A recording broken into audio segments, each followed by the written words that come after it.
Meus irmãos, vamos abrir a palavra de Deus no Salmo 120.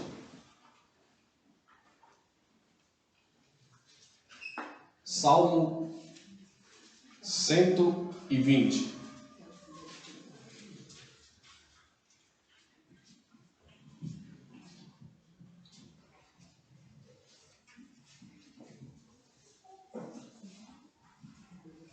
Cântico de romagem. Na minha angústia, clamo ao Senhor e Ele me ouve. Senhor, livra-me dos lábios mentirosos, da língua enganadora. Que te será dado, ou que te será acrescentado, ó língua enganadora? Setas agudas do valente e brasas vivas de zimbro. Ai de mim, que peregrino em Meseque e habito nas tendas de Quedar.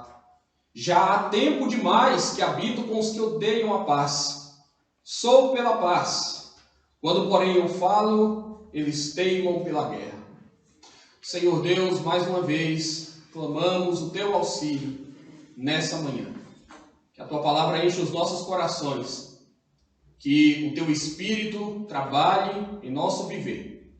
Que nós, ó Deus, estejamos cada vez mais convictos daquilo, ó Deus, que se constitui na essência maior da nossa fé em Ti. Que os nossos comportamentos, que as nossas palavras reflitam o nosso caminhar contigo constante. Que o Senhor, ó Deus, tenha piedade de nós e nos instrua para que nos afastemos do pecado e para que busquemos vida santa e reta aos Teus olhos. Em Cristo Jesus, que morreu por nós, nosso Senhor e Salvador, que nós oramos. Amém. A oração, a verdade e a paz. Essas três palavras certamente fazem parte do vocabulário dos crentes e, portanto, fazem parte da nossa peregrinação nesse mundo. Nossas vidas estarão bem norteadas se nós a conduzirmos sob esses parâmetros: a oração, a verdade e a paz. Mesmo que ainda tenhamos lutas, por mais que a nossa conduta seja correta, nós seremos mais bem-sucedidos e estaremos mais livres de embaraços se essas práticas nos acompanharem. Conquanto, meus irmãos, não devamos confundir a aplicação desses princípios como se fossem parte de um moralismo que não salva. É fato que esse tripé encontra respaldo nas Escrituras Sagradas. A oração, a verdade e a paz, sobre a qual gostaríamos de falar hoje, tem o seu valor na medida em que estão conectadas à graça de Deus e na medida em que elas se associam com Cristo e com a sua obra redentora. Em outras palavras, em decorrência da nossa comunhão com Jesus, nós clamamos a Deus, nós vivemos de forma íntegra e a paz nos caracteriza. Vamos ver então como esses três elementos se apresentam no Salmo 120, o primeiro dos salmos de romagem dentro do saltério. Primeira questão aqui então, irmãos, é a oração. 4 pontos importantes para considerarmos no versículo 1. Em que estado o salmista se encontra quando ora? Como o salmista ora? A quem o salmista ora? O que motiva o salmista a orar? A primeira resposta é muito clara. Ele diz que ora em um estado de angústia. Notem bem isso. Em toda a nossa trajetória, em todo o percurso da nossa viagem rumo ao céu, nós precisamos orar. Mas talvez, irmãos, nenhum momento seja mais imprescindível a oração do que aqueles momentos em que nós sentimos a nossa alma fustigada. Os momentos em que a dor machuca o peito. Os momentos em que nós estamos padecendo com alguma injustiça. Os momentos em que algo tenebroso nos surpreende. Ou quando a maldade se agiganta e nos cerca. Estes são os momentos cruciais em que os nossos joelhos devem dobrar onde quer que nós estivermos, porque, meus irmãos, podem ter certeza de que existem alguns tipos de angústia que nós enfrentamos aqui, que nada é capaz de fazer com que elas se dissipem dos nossos corações, a não ser o Senhor Deus. Por isso nós oramos.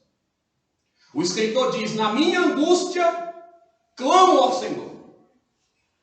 Na minha angústia, clamo ao Senhor. É isso que o crente faz quando está aflito. O salmista não diz: na minha angústia eu renego o nome do Senhor. Na minha angústia eu me rebelo contra as leis do Senhor. Na minha angústia eu me afasto do povo do Senhor. Ele não diz isso. Ele diz: na minha angústia eu clamo ao Senhor. Porque, embora muitos tentem justificar insanidades quando sofrem, o que nós precisamos fazer rapidamente, ao nos vermos atormentados com algo, com algum pensamento, com alguma inquietação de espírito, é o mesmo que o salmista fez. Na minha angústia, clamo ao Senhor. Agora pensem no verbo clamar aqui. Clamar, irmãos, não tem meramente o sentido de pedir algo, mas é o sentido de suplicar com insistência, suplicar com muitos rogos. Porque é inevitável que a angústia venha, mas é fundamental que quando ela vier, as nossas intercessões sejam intensificadas para que nós não venhamos a tropeçar. O salmista clamava com força desse jeito, porque a sua angústia era grande. Que bom então será se nós entendermos isso, que na proporção em que nossa apreensão aumenta, que aumente o fervor das nossas preces. Se a angústia é grande, eu clamo ainda mais. Eu adoro a Deus ainda mais. Eu busco a palavra de Deus ainda mais. Eu me coloco aos pés de Deus ainda mais. Nós não venceremos, irmãos, problemas maiores sozinhos. Não suportaremos o perigo e a ameaça sozinhos. Não controlaremos nossas ansiedades sozinhos. Não poderemos chegar ao céu sozinhos no final dessa estrada. Mas nós não estamos sozinhos. Mesmo que nem sempre tenhamos um ombro amigo conosco em alguma situação, mesmo que por um período curto estejamos como o salmista, que não enxergava facilmente um companheiro em quem confiar, ou estejamos em ambientes indesejáveis, nunca estaremos sozinhos quando oramos. Nunca. Jó não estava sozinho em seus questionamentos quando se dirigia a Deus. Elias não estava sozinho quando enfrentava Acabe e os profetas de Baal, ainda que ele tivesse pensado isso. Davi não estava sozinho quando orava na caverna. Daniel nunca esteve sozinho na cova dos leões. Jonas não estava sozinho quando orou no ventre do peixe. O próprio Senhor Jesus parecia estar sozinho no deserto quando era tentado pelo diabo. Parecia estar sozinho no Getsêmani quando seus discípulos dormiram. Parecia estar sozinho quando o ergueram na cruz ou quando desceram ao túmulo. Mas a verdade, meus irmãos, é que Jesus estava em constante oração. Jesus estava alinhado ao Pai Celestial, e quando assim é conosco, nós seguimos bem a nossa jornada e nós cumprimos bem a nossa missão. A outra questão que nós levantamos: a quem o salmista ora? A resposta, irmãos, a Yahvé, o Deus da aliança, o Deus que se revelou em Israel. O nome que ele usa para Deus indica precisamente isso. Ele utiliza o nome que os israelitas, que o povo do pacto usava para se dirigir ao Deus do pacto. Ele se dirige ao grande eu sou, ao Todo-Poderoso. A quem você recorre quando tudo é preocupante? Quem você acha que pode oferecer solução quando você se vê sufocado, assolado ou enfraquecido? Por fim, o que motivava o salmista a orar? As experiências passadas. Na minha angústia, clamo ao Senhor e Ele me ouve. Por que o salmista pode dizer com tanta convicção que o Senhor o ouve? é porque ele traz em suas memórias aqueles dias do passado em que Deus lhe atendeu. Não é assim mesmo? Nós oramos com muita confiança quando nos recordamos ou quando alguém nos recorda de outras orações já atendidas. Nós somos revigorados e encorajados a permanecer orando quando atentamos para o que Deus já fez em nosso favor. O nosso tempo de vida cristã provavelmente é suficiente para dizermos com alegria: o Senhor nos ouve. Então nós oramos porque o Senhor nos ouve. Nós clamamos na angústia e o Senhor nos ouve. As angústias, às vezes, criam dificuldades para ouvirmos o que as pessoas tentam nos dizer. Você já tentou conversar com alguém extremamente angustiado? Às vezes, as angústias criam dificuldades para que nós ouçamos os outros. As angústias, às vezes, criam dificuldades para que os outros entendam a profundidade dos nossos temores. Mas o fato é que na angústia nós podemos orar na certeza de que Deus nos ouve, nos entende e supre as nossas necessidades. Porque Ele já nos ouviu. E porque nós já temos experiência disso. Isso já foi demonstrado e isso nos permite prosseguir. Você está angustiado por causa de um conflito mal resolvido? Ore a Deus. Está angustiado por causa de um trauma do passado? Ore a Deus. Está angustiado por questões econômicas? Ore a Deus. Está angustiado porque o tempo parece escasso demais para tratar de algo que é urgente? Ore a Deus. Está angustiado por causa de uma cirurgia que você precisa fazer? Ore a Deus. Está angustiado porque você gostaria de encontrar alguém para casar? Porque alguém traiu a sua confiança? Porque você não está satisfeito com o trabalho que exerce? Ore a Deus em meio a tudo isso. Na sua angústia, clame ao Senhor. Lembre-se de que você não está sozinho e confie no fato de que o Senhor te ouvirá, porque Ele ouve. A razão do salmista estar angustiado é outra e nos é explicada na sequência. E aqui nós já podemos então falar do segundo elemento apontado, a verdade. Nossas atenções agora se voltam para os versos 2 a 4. No verso 2 ele revela o que é que lhe fazia sofrer tanto. E nos versos 3 e 4 ele faz referência ao castigo divino que está reservado aos que procedem dessa forma tão abominável.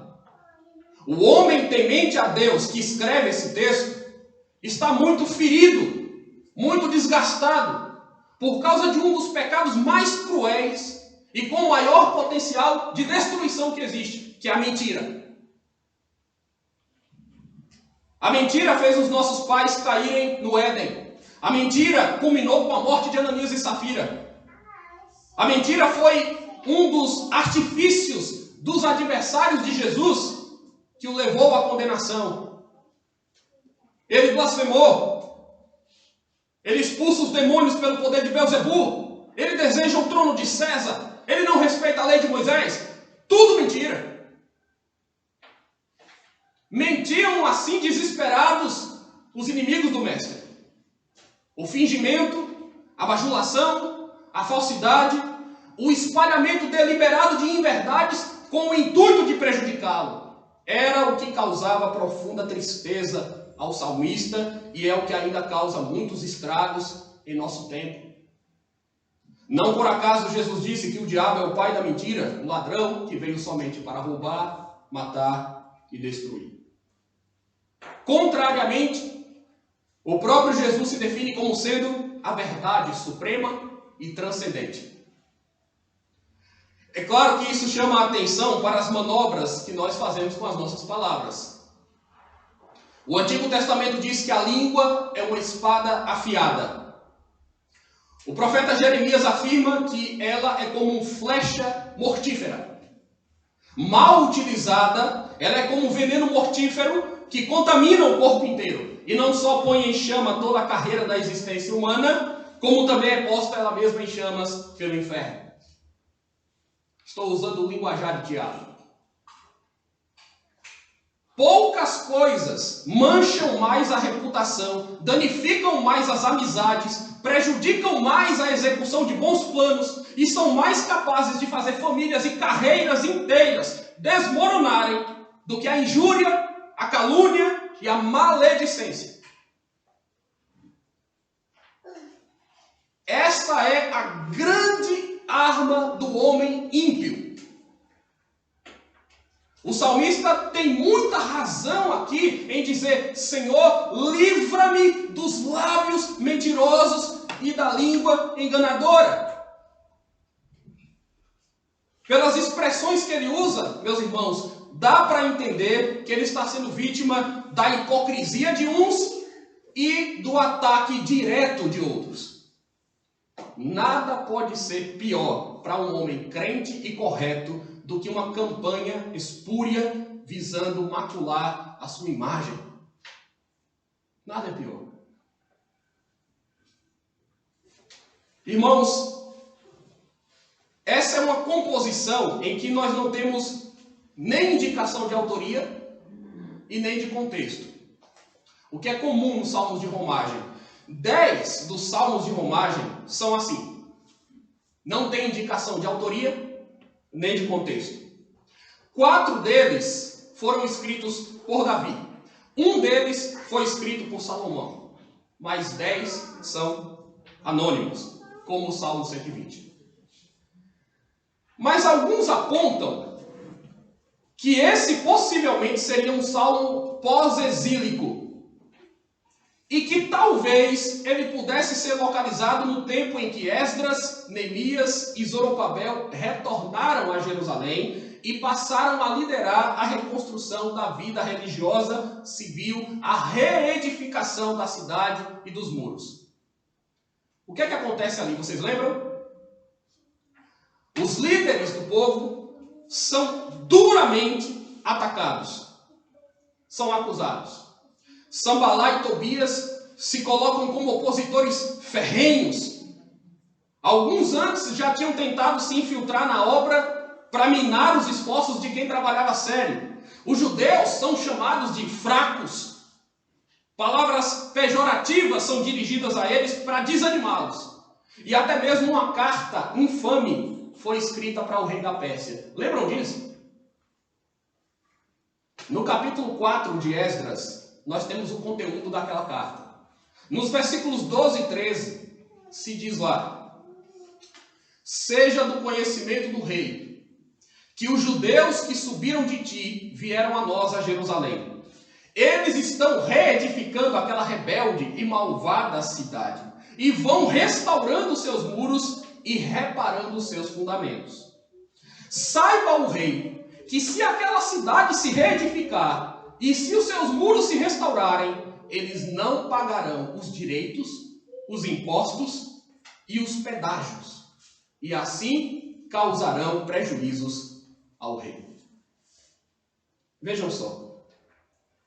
Os inimigos de Israel usaram um argumento ardio em um ponto que eles sabiam que ia incomodar o rei. Os persas, que liberaram os judeus para que eles retornassem, estavam interessados em manter um tipo de controle à distância. E era assim que eles administravam os povos que conquistaram. Eles queriam que os seus súditos pagassem os impostos devidos, por exemplo. Então, os mentirosos se apegam a esse ponto. E não só o falseiam, como o destacam. Fica sabendo, rei, se eles tiverem sucesso nesse empreendimento, eles não vão pagar os impostos devidos, nem os pedágios que são requeridos. Essa cidade tem um histórico de ser uma cidade rebelde e malvada. Mentira, tudo mentira.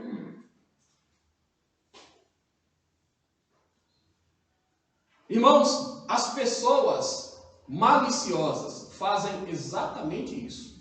Exatamente isso.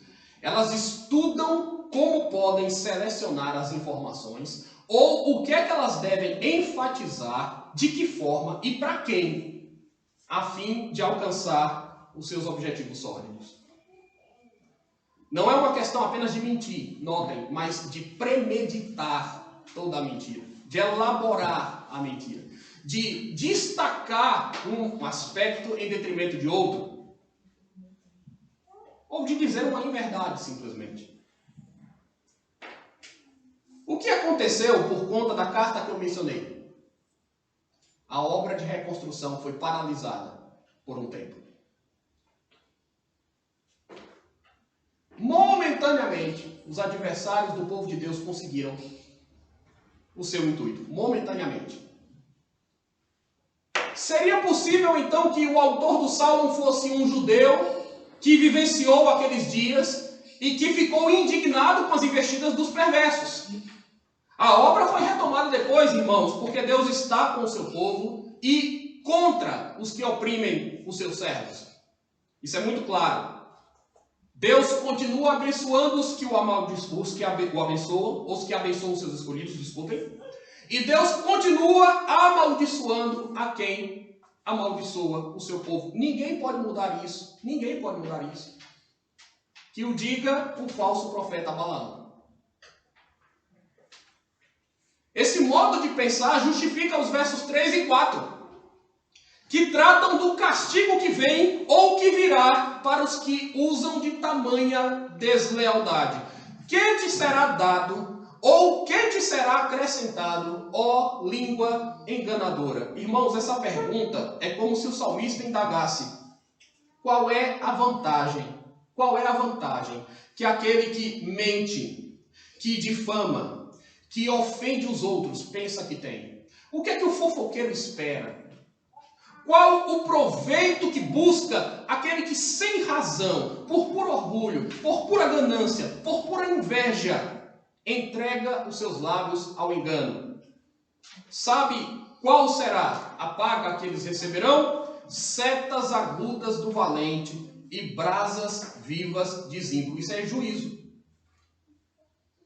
Isso aqui é juízo de Deus, irmãos. O juízo de Deus que se manifesta para punir a impiedade.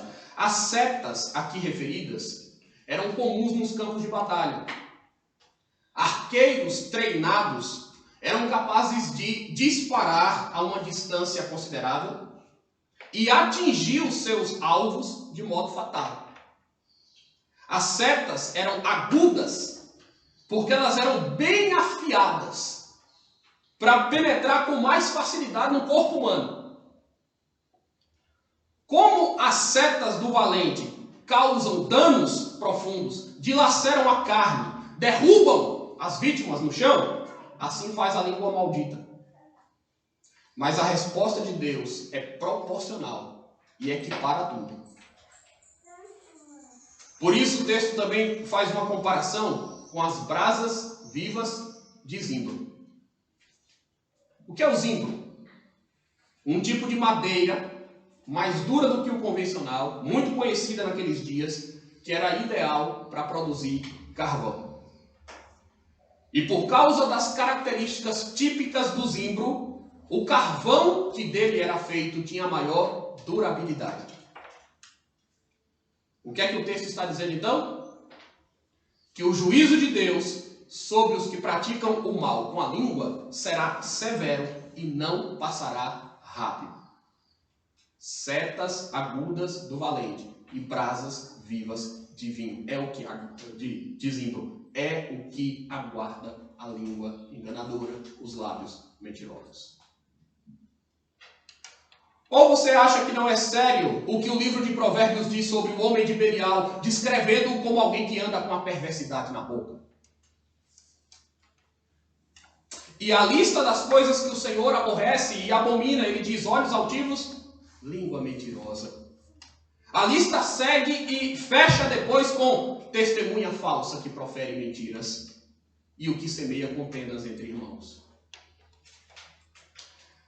Será que Jesus também estava brincando quando declarou: digo-vos que de toda palavra frívola que proferirem os homens, dela darão conta no dia do juízo, porque pelas tuas palavras serás justificado e pelas tuas palavras serás condenado?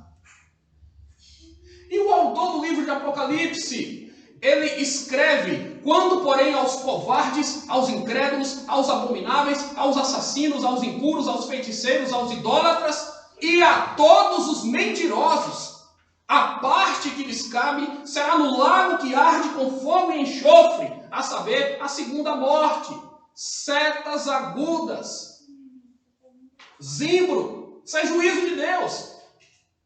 A parte que cabe aos mentirosos é esta aqui. Então, que te será dado, ou que te será acrescentado, ó língua enganadora? Os textos que nós apontamos dão essa resposta. Se você tem usado a sua língua para o mal, ou os dedos, já que nós estamos em uma era digital, pare com isso imediatamente, para não receber o castigo de Deus.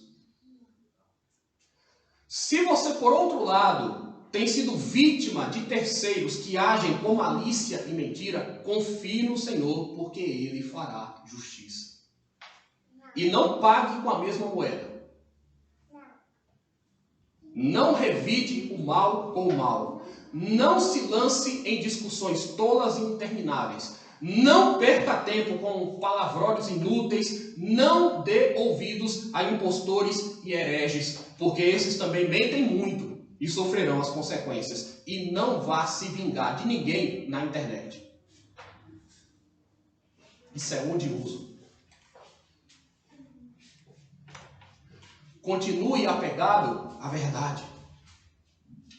O nosso Deus é o Deus de toda a verdade. O juízo de Deus também é considerado como a hora em que a verdade prevalecerá. Mas Deus também conhece a mentira, e os mentirosos perecerão. Em terceiro lugar, a paz. Em terceiro lugar, meus irmãos, como peregrinos nesse mundo, nós somos chamados a amar e a semear a paz. Interessante que uma das bem-aventuranças que nós pretendemos tratar mais adiante fala exatamente disso. Bem-aventurados os pacificadores, porque eles serão chamados filhos de Deus. Pois bem, aqui no primeiro salmo de romagem, o escritor diz: ai de mim, que peregrino em Meseque e habito nas tendas de Quedar. Vamos fazer uma pausa. Primeiro, para dizer que a expressão ai que ele usa é justamente o oposto da expressão bem-aventurado.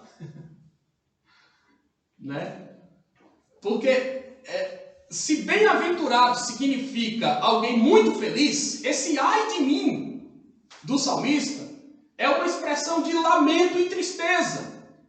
Ele não está exultando em seu espírito, não.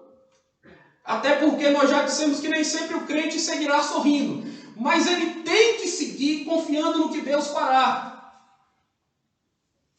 Seguirei o meu caminho sem tristeza e sem temor. Quando o Salvador vai conosco. Foi o que nós cantamos há pouco. Agora, ele fala também que peregrinava em Meseque e habitava em Quedar. Isso torna a compreensão do texto um pouco complicada, irmãos. Por quê? Porque Meseque e Quedar são dois locais muito distantes de Jerusalém. E muito distantes um do outro também. Então, parece que o salmista escolheu lugares extremos aqui para falar. Então, ou o salmista traz, nesse sentido, a ilustração de uma vida peregrina, a que muitos judeus estavam expostos e precisavam enfrentar o ódio dos pagãos em regiões hostis. Era possível que fosse isso. Ou ele está usando uma linguagem figurada para falar sobre o desapontamento com os seus próprios compatriotas, que apesar de fazerem parte do povo do pacto, agiam como se fossem incrédulos. As duas interpretações são possíveis. Ou ele está falando então de judeus que estão distantes da sua terra, talvez fosse esse o caso dele, e então ele está sofrendo na mão de ímpios, de incrédulos, de ateus, de homens perversos. Ou ele está falando sobre a sua angústia, a sua aflição por estar próximo ao povo de Deus, mas de alguma forma isolado e sofrendo pelas investidas da falsidade e da mentira que alguns têm usado contra ele. Nós sabemos que as duas situações podem ser verdadeiras na vida do salmista, que escreve esse texto, mas essas duas situações podem ser verdadeiras nas nossas vidas, irmãos. Também. Esse é o mundo quebrado e cheio de imperfeições que nós vivemos. Às vezes teremos a companhia de ímpios, de gente com baixo padrão de moralidade, gente sem fé, que não terá consideração alguma por nós, nem pelo que nós cremos, e nos fará mal gratuito. Isso acontece. Aliás, pensem em cristãos que estão em outros países e sofrendo porque são cristãos missionários. Eles estão cercados de homens hostis, maus, e que não lhe dão folga. E às vezes o drama maior será a constatação de que pessoas que estão no contexto do próprio povo de Deus nos decepcionarão reiteradas vezes. E é evidente que quando isso acontece, é possível que nós sejamos as vítimas, mas é possível que nós precisamos também fazer uma reflexão sobre a nossa própria postura diante dos outros. Se nós temos alimentado uma coisa ou outra. Mas independente de qual seja o entendimento mais correto dessas palavras, precisamos chamar a atenção para a atitude do salmista. É isso que eu quero destacar aqui. Olhem os versos 6 e 7, irmãos. Ele diz: já há tempo demais que habito com os que odeiam a paz. Sou pela paz. Quando, porém, eu falo, eles teimam pela guerra. Irmãos, o salmista, assim como talvez alguns de nós, parece estar muito cansado. Reparem, ele parece estar muito cansado. Ele diz: já há tempo demais que habito com os que odeiam a paz. É como se ele estivesse dizendo: Senhor, eu sinto que já estou no limite. É tempo demais que eu venho aguentando essa pressão, essa carga pesada que estão atirando sobre os meus ombros. Eu quero a paz. Eu cedo em tudo que não é inegociável. Eu quero resolver, eu quero reconciliar. Eu jogo no time da paz. Porém, quanto mais eu tento, quanto mais eu argumento, mais os que me afligem teimam pela guerra. Difícil, né? Esse é o quadro preocupante que o salmista coloca diante de Deus, irmãos. Por isso que ele está tão angustiado. Ele está pedindo ao Senhor ajuda, porque ativamente ele faz esforços pela paz, mas ele não tem conseguido bons resultados. Não é como alguém que provoca e diz que deseja paz, porque tem desses também, não é? Ele está empenhado, de verdade, em pôr fim aos conflitos. Mas não tem sido fácil a sua vida e as suas tentativas não têm surtido o efeito que ele gostaria. O que eu digo para os irmãos em situações parecidas?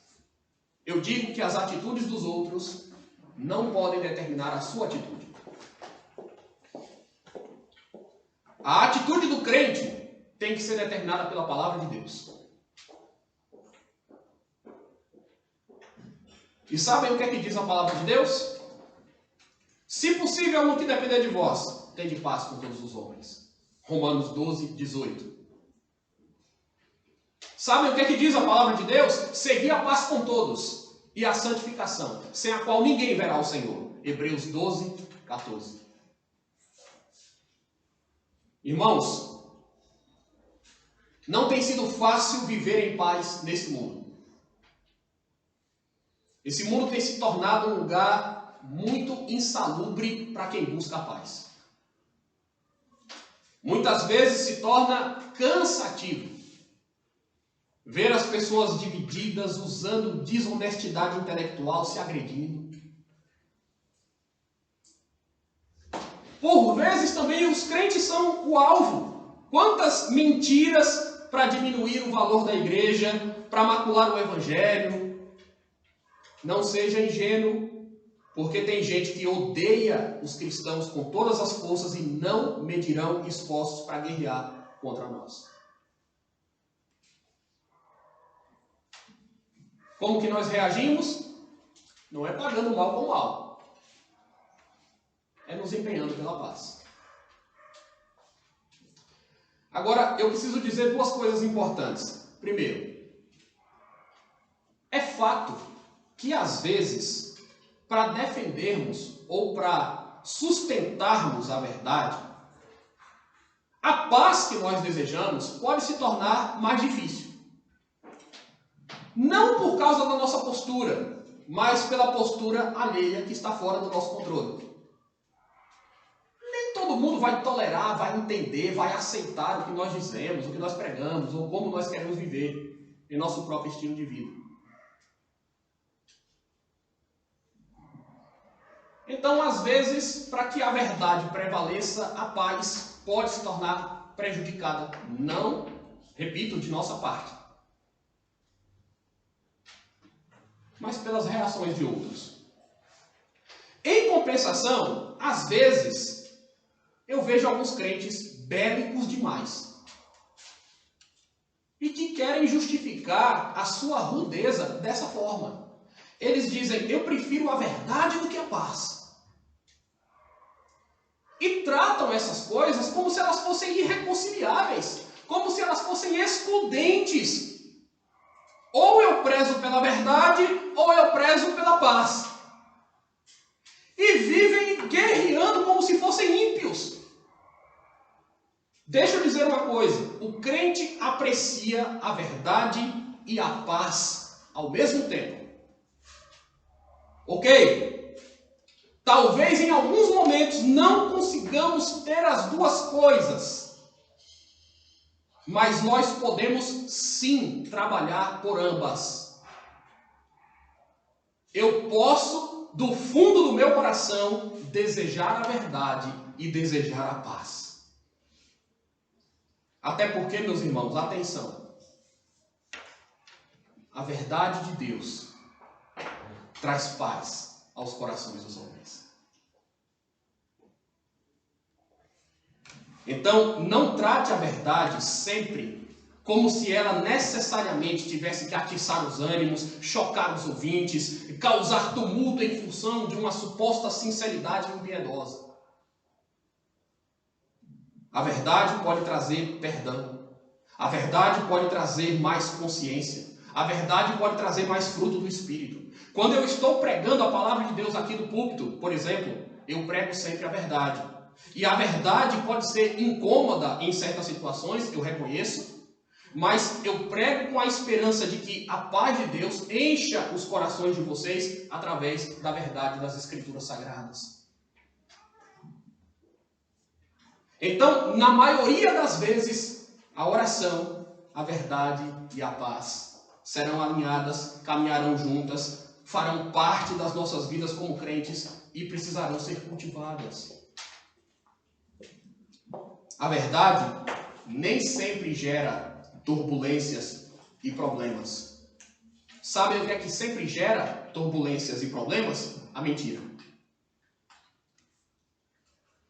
Então, a grande inimiga da paz não é a verdade. A grande inimiga da paz é a mentira. E o que o salmista chama aqui de língua enganadora e lábios mentirosos. A oração, a verdade e a paz. Que quando sairmos caminhando por aí, viajando por esse mundo, nos lembremos de levar esses 3 itens em nossa bagagem. Nós seremos muito mais bem-sucedidos dessa forma. E quando sofrermos qualquer injustiça, o Senhor estará conosco para nos livrar e nos dar conforto. Que Deus assim nos abençoe.